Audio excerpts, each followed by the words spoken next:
It has been showed several times.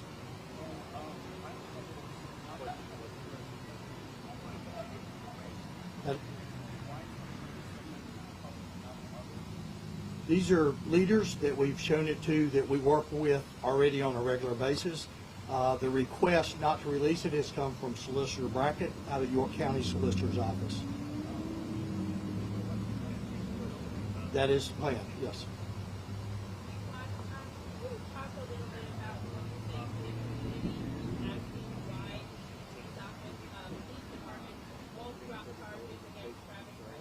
The investigation is ongoing, and we're looking into all aspects of this event. That is correct. Thank you for having us, first of all. The officers, there has not been a actual incident report released from a week ago today. It's been 7 days since this happened, and there has not been an incident report that names the officers involved, why the Department of Homeland Security was in Rock Hill, if there's an ongoing parallel federal investigation, and other things that impact how people trust law enforcement to take care of their community. Are you ready today to release the names of those officers? Again, all of this is under investigation. We are working with the Solicitor's Office and SLED, and as that wraps up, we will. Are you ready here today to say if there's any parallel federal investigation going on, either by the Civil Rights Section or by the criminal investigation for the federal government about what happened? I am not ready to discuss any further of what the investigation is going. We will be able to do that soon, but we have to work through the investigation to get to that point. All right, thank you. Good afternoon.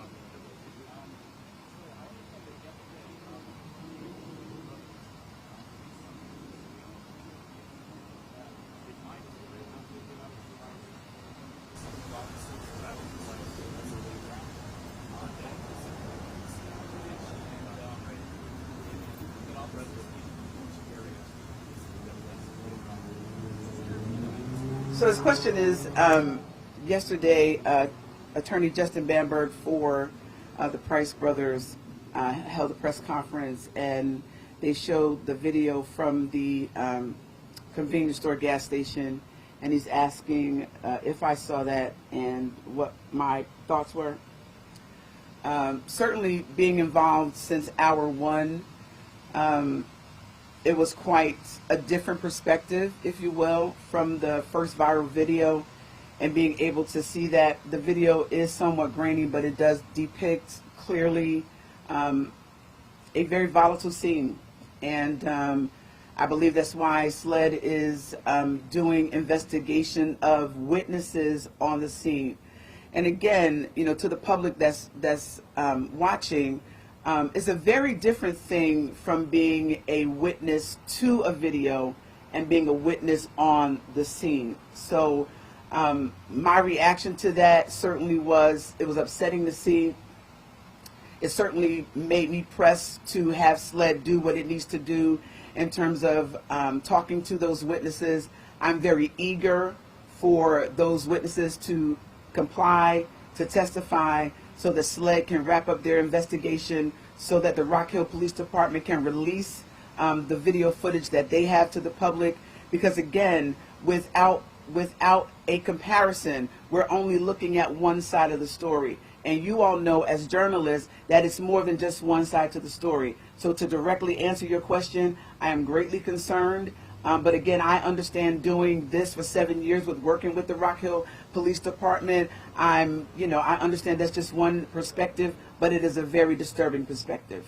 How do you begin to build trust in the community right now? Piggybacking on Andrew's question a little bit, but there's a lot of talk about building trust in the community today, but we don't know the officer's name.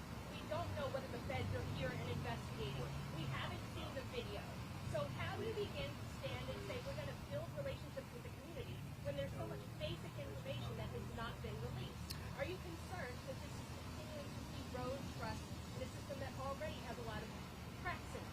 Yes, so her question was, how do we begin to build trust when there's not enough information coming out to assist in building that trust? So that's a very good question. And my response to that is this: you can't build trust when there isn't trust. And my position as the Rock Hill branch president is, and I've been saying this all along since hour one, for those who trust me, they trust me. And they're going to listen when I say, we are investigating, we've seen, we've heard, be patient. Those that trust my voice will listen.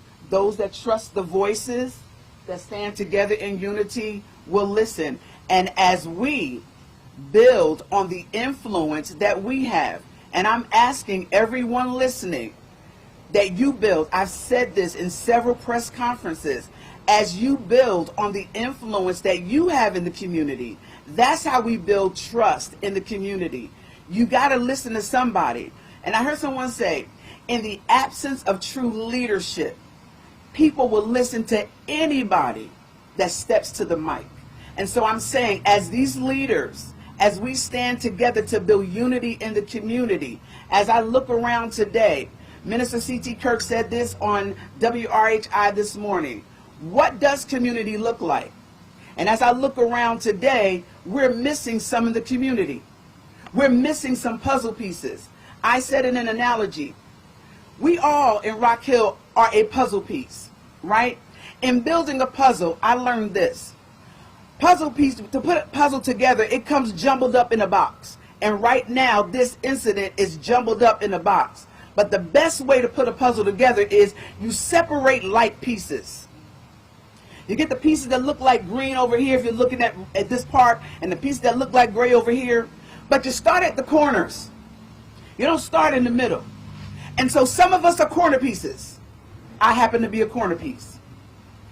But some of us are middle pieces. And what sometimes happens is the middle pieces get mad because they're not a corner. And they want to be like, well, you ain't call me, and you ain't call me, and you ain't call me, but you're a middle piece. And the puzzle is not complete until you get the middle piece. We all need each other. That's how you build unity in the community.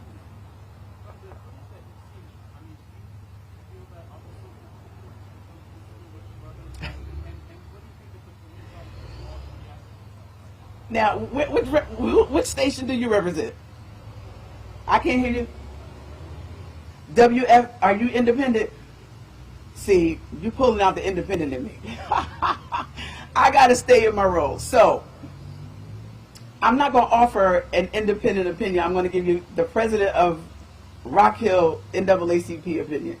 I'm going to say this. Anyone watching either the first viral video, anyone watching what we've been privy to, anyone in their reasonable right mind will find what they've seen disturbing. Are there any other questions? Yes. I have a question for the mayor, if I may. Sure. Yes, Mayor sir. Geddes, again, Andrew Dice from the Herald. Besides being a mayor, you also practice law. Is there anything that you have seen in the videos and in the handling of the criminal cases up to this point that gives you pause for how these cases will be adjudicated or litigated? There is video out there that belongs to the police department, but technically that's the public's video, whether it's been released or not. Do you think that the video should be released to the public, where it eventually will go anyway, because the lawyers will get it, the defense teams will get it? That's the law. Wouldn't it be better to preempt that and let the public make up their own mind in a case where there has not been a fatality, where there's at least 2, if not more, videos from surveillance and public persons that are out there? Would that not help put to rest some of these questions? Well, you know, in any matter like this, what you want to make sure that occurs is that we get to the truth of the matter. And the one best way that you get to the truth of any matter is you talk to the people that were on the scene. And the people that were on the scene have not all been interviewed yet by SLED's representatives or the solicitor's office. It does not make sense to release other videos that might change someone's memory of their view at the scene, and that's why they're being withheld from the government until a proper investigation and findings can be made. What we want all of our community to recognize as we come out of this, as President McCorn said, is that we are going to continue to be the Rock Hill we are. And this investigation, the outcomes of this investigation can and will bolster who we believe we are and who we have shown we have been over the last several years. So it's hard to wait on process. But after practicing law for 26 years, I can promise you we're all better for it in the end. And so it takes a little bit more patience than we have. It takes a little bit more trust than we're willing to give. But it does result in an end that we can all reckon with. And that's the business of what we should all be after at this time. Thank you.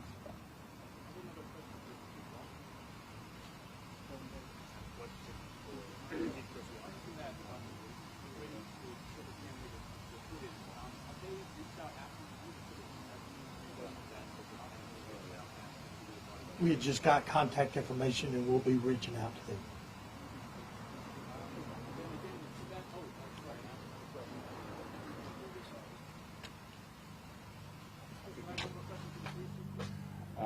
That is up to the police chief for the last question, if he desires to come forward.